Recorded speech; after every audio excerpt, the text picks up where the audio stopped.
Fantastic, because most people would not admit it. I would have actually They'd liked be to give the addicted, but they name. won't. It was a selective, I would have liked to give it the name, but they're so exclusive and quiet and have full, like, you know, disclosure issues. So that's why I didn't give that information. Not that anything's come out of it, and I'm not a success story of their agency at all. In fact, I'm a rather, apparently 2 out of 3 people succeed, and I'm that one who failed. You've also talked about 3.5 failed relationships. 1 true love, and I think 3.5 failed relationships. You've spoken about it with a great deal of some amount of regret, but compassion, empathy about why they didn't work out. Well, they were not any relationships. They were mostly unrequited love situations, which is great fodder for a filmmaker, not so great for a personal life. Yeah, I mean, I suppose that comes from your sense of indulgence and over-expectation. Sometimes you tend to expect from quarters that you know won't deliver, and that invariably happens when, you know, and that's what I call indulgence. Is like if I had a pragmatic approach to love, which is not possible with me, I would possibly have been in a long-standing relationship, but I've always desired what I know I can't have. You also talked about divorce being the new marriage.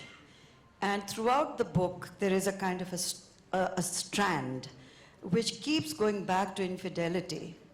And it's like almost a semi-obsessive aspect of your creative process to deconstruct everybody's marriages and to see who's cheating, who's lying, who's living a lie. Because truly, in my experience, I think there's much ado about fidelity and infidelity. I think sometimes true emotion and relationships can go beyond those. And being a single bystander, you tend to be so close to so many relationships and marriages. And in my experience, and I say this, and I don't have any kind of, with all kinds of moral policing on my statement, I'm sure, but I don't think infidelity is a deal breaker. I don't believe it's not a deal breaker. No, I don't think so. And I feel like people, it's very individualistic, it's as per each one's life, and I feel like I'm not judgmental about it at all. And I'm not sure if I'm capable of complete fidelity, even if I was deeply in love. But in your film, when you're talking about the process where you were going to shoot the scene, very interesting conversation that you had with Shah Rukh, when all of you had second thoughts whether to go all the way and show Rani and him in bed or suggest that they've actually had sex, where you were advised against it, and even Shah Rukh was not sure whether it should have that scene or it should be like the Meryl Streep scene where it ends without them actually doing it. I was in a zone of abandon at that time. You know, I was like, I felt I had wings. I wanted to fly as a filmmaker. But when I look back, I feel like I remember very clearly, and I've said it, that when the scene was going on, I was watching it at a preview, and there was a very traditional couple watching it. And the moment Shah Rukh and Rani check into the hotel in Kabhi Alvida, the lady turned to her husband and he said, "Don't worry, dream sequence hai." And because they imagined that this is not possible. You know, in a Karan Johar film, it's not possible that this would actually transpire. At the moment they realized it was not a dream sequence, 5 minutes later they were out of their cinema halls. So I realized that, you know, sometimes topics like this are brushed under the carpet in our society. We don't like to watch what is startling and truthful on celluloid. We like to watch virtue and morality, say the right messaging. The moment you make viewing uncomfortable, the moment you say things that hit you hard, those are the films that bother you the most, and you have extreme reactions. Kabhi Alvida had extreme reactions. I had people come and say, I hated it. The only reason you can hate it if it's the truth of your home and it's the truth of your marriage. You can't hate that film otherwise. Or had people say, it's uncomfortable to see this film with my spouse, because what do you say after? Oh, I loved the film, what did you love about it? You know, if I hated it, then why did you hate it so much? You know, so it's basically, it was more a commentary. So the film did so much, and someone told me that it did so much better in the West because there's a culture of watching film alone. So there are men who went alone and women who went alone, but in India we go as a couple or as a family, and it's an uncomfortable watch sometimes. I think that's changing. I see a lot of movies on my own in a theater and I enjoy it thoroughly. I think I see a lot of other ladies also coming and watching movies. It's changing, thank God. All right. There's a wonderful chapter on Shah Rukh where the first time you meet him and you go with a certain baggage because you're awestruck, you expect to meet a big star and you're completely disarmed because he's so normal, he's warm, he's caring, he's very respectful towards your father. They have a relationship completely independent of... I mean, it was I remember the day so clearly etched in my head, like it's like it happened yesterday. I grew up with movie stars that were stalwarts, that were luminaries, that we literally looked up to, like Mr. Bachchan. You know, when he walked into the room, there was a sense of like, you know, like glory. Someone magnificent has walked in. So there was this stardom that I had realized, being a producer's son, stars were always put on a pedestal.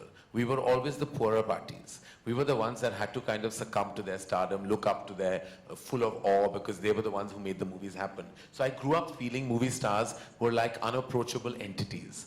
I had then lost track with the generation because I was in my college days, and I was touching base with my father's side of the business much later when he took me to meet Shah Rukh to sign him for Duplicate. And I had never met somebody who was a young movie star, who was so loved at that time, and everyone wanted him in their movies, who was this animated, this conversational, this, what do I say, just this real person. So I was in shock. And the fact that he respected my father so much, the fact that he showed that respect meant the world to me, because up to that point I felt like my father had not had the best run at the movies, you know, even with certain people and relationships. And when I saw Shah Rukh give him that love, I think I fell in love with Shah Rukh at that moment, because I saw the love he gave my father, and that to me meant the world. Nothing else mattered. There's a lovely insight also when you talk about your father. I think that was beautiful, where you said that despite him achieving success by the time you started working together, in his head he was still like a production person. So it was his instinct to carry the bags of stars or open car doors for them. And which my mother went hoarse yeah, trying to tell him, yeah. Yash, you're a producer. You're not a production manager. You can't, you shouldn't be doing these things. It's wonderful that you share it. It was his instinct. He couldn't help it. He just couldn't, like, whatever. And it was like, and I, of course, was born like I was a movie star in my head. Even though I had nothing, in my head, I was always royalty. For some reason, I don't know where, my mother always said, I don't know where you came from. Because, you know, I didn't have their value system. And I was always somebody who lived beyond my means. It was because I was pampered by my father. It was, he allowed me to believe that. He really, when I was 150 kilos fat, thought I had 5 kilos of puppy weight that I should lose. He thought I was the most gorgeous looking son. Could have been a film hero, knowing very well I knew my personality would not allow me to be a lead in a Hindi film at all. But he thought he could have launched me. When we were talking about my first film, he said, "Tu thoda patla ho ja, tu kar sakta hai hero ka kaam." And I was like, at that point, I was like, how do I get love and balance it with delusion? Because, you know, my mother secretly, I think, always knew that I was not meant for certain things. But my father just loved me unabashedly. There's also a wonderful moment that you talk about when Kajol, who you now don't have the same relationship with any longer, but maybe you will in future, when she told you that if you want to establish your, you want to assert yourself on the set, just come and shout the hell out of me, just come and yell at me to show that you're the boss. And you were faking, I mean, you were faking it, she was faking it. But I thought that was very generous of her and very smart of her to think of that. You were young, you were nervous, she was a huge star, and she says, just come out there and shout at me. Yeah, and it's you true. It's what happened. It's what's in the book, as are many other things. Kajol, I think enough has been said about recently, especially when excerpts of the book have been out. So I don't want to say any more about the fact that we have great history, and I want to remember just the history that we've shared. This is a moment in that history of nearly 25 years of a friendship. And yeah, sometimes chapters end, books end, relationships end. But yet, you talk about when you hugged Shah Rukh at Deepika's party, and suddenly, whatever tension there may have been, melted away. That one hug, there was so much love that was exchanged, and it was all eliminated. I think there was never, there are ups and downs in so many relationships, but with Shah Rukh, it's, there is deep love. There's no other way of communicating the respect and love that I have for him. And I believe that ours will be a dynamic, and ours will be a relationship, and ours will be a connect that will be forever. It's only because my love for him has only grown over the last 2 decades. My love for his family has been so constant and consistent. And the fact that I think that their home is like a home for me in this city means a lot to me and my mother. My love for him is beyond work. My love for him and his family is beyond what he and I do professionally. It really is now a soul connect. I think we were meant to meet in this world, and I think it's because of my father that we have this connect. And we could possibly have our down days and our humongously up days, but what we cannot ever forget is the unabashed love that will remain, and the respect, more importantly, that I think has not been diminished, no matter what.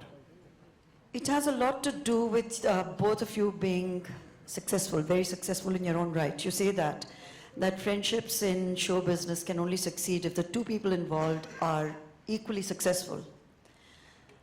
Is there something like friendship at all in showbiz? I've made some very strong friendships. Everyone in this room today is from my industry. My relationships define me. We're low on family. We have very few relatives that we're really connected with, me and my mom. So most of my personal connections are my family, and they're my extended family. I've made the most amazing relationships. In fact, I say this to Gauri, that I think I'm one of the reasons why I made her love people in the movies. Because when she came in, she was so reluctant to meet people because everyone comes with baggage.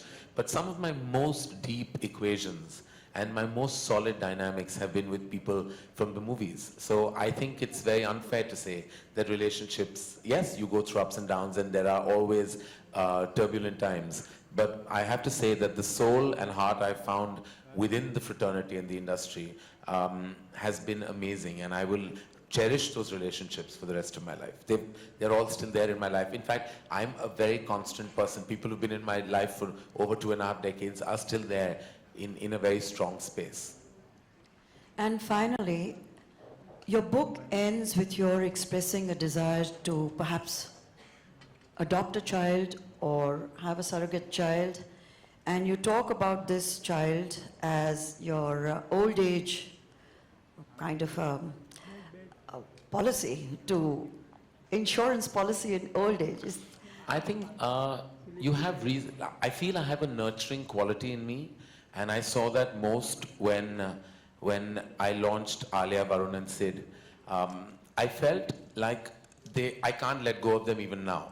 Like I feel it's been nearly 5 years, and I feel no matter what they do in whatever capacity they do, when they're on screen or they're at an event or they're anywhere, I see myself staring at what they're doing, what they're saying. So that shows that I actually have a sense, and even all the directors in Dharma, everyone in Dharma, to me, I'm maybe age-wise, say a decade apart from them, maybe more than that. But the emotion comes from a very strong paternal space. And I feel like I would like to take that forward. I don't know what I'm going to do about it, but I feel like I would like to be a parent. I don't know in what capacity. I don't know how it's going to happen. I have no clue, and I don't have answers to those questions. But I do feel the need because I feel I have love to offer. And since it's there, and I'd like to take it forward because I feel like that paternal instinct needs to be acted upon. And I feel it very strongly. Like I feel like I have so much within me that I conserve, and I feel that love has to have a release, you know, and it's not going into a relationship. It goes abundantly to my love for my mother and my friends and all of them around me in my company. I love everyone.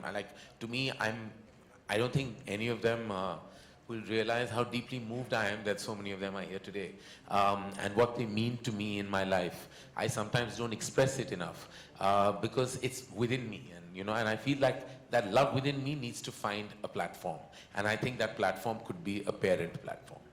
Karan, I wish you every success. I hope a baby does come into your life. It'll transform you.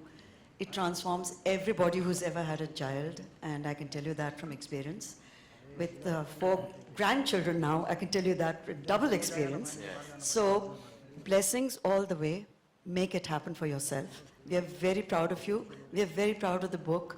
It's already a bestseller, and it's got its first brilliant review. So it's a day to celebrate, and may you always remain the wonderful, caring person you are. Thank you.